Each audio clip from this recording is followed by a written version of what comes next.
ዛሬ ይዤ የመጣሁት መልእክት አካባቢ ለሚያጋጥም ነገር ኢየሱስ ስላለ አያጋጥምም። አካባቢ ያልሰማው ነገር ያጋጥማል።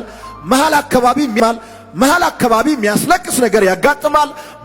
መረባበሽ ሊያጋጥም ይችላል።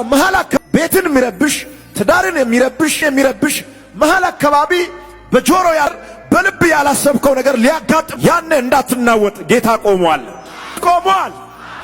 በመርከባችሁ አጠገብ የምንሻገረው በምድር ሲስተም ሳይሆን የምንደርሰው በተፈጥሮ ስርዓት ሳይሆን መርከባችን ሲሰበር ያዝነው ያሰብነው ነገር አቅጣጫ የሚገባ ኢየሱስ አለ። ይሄ የእግዚአብሔር ባህሪ ነው።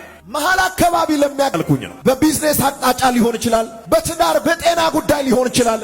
በሌላም አዋላጅቱ ቁጭ ብላ ተጠብቃል። መራመቶ ጁር ባሳየው ልጅ ላይ ምልክት ተደርጎበታል። መለሰ እሱ ነው መጀመሪያ የሚመጣው ብላ ተጠብቃል። ሰዓቱ በደረሰ ጊዜ እጁ ላይ የታሰረበት ልጅ ወደኋላ ሄዶ ያልተደረገበት በማንም ዘንድ ቦታ ያላገኘ ልጅ ከያዘ ሰብሮ ወጣ። አወጣቱ አጠገብ ያለው ሰው ነካ አድርገውና በአዲሱ ዓመት 2016 በተጠበቁ ልክ ሳይሆን በሌላ ክብር ነው፣ በሌላ ኃይል ነው፣ በሌላ አኖይንቲንግ አረ ይሁንላችሁ። ግምት ሰብሮ የሚወጣ ሰው ይታየኛል። ከቤተሰብ የተሰጠውን ግምት፣ ከጓደኞች የሰጠውን ግምት ሰብረህ ትወጣለህ።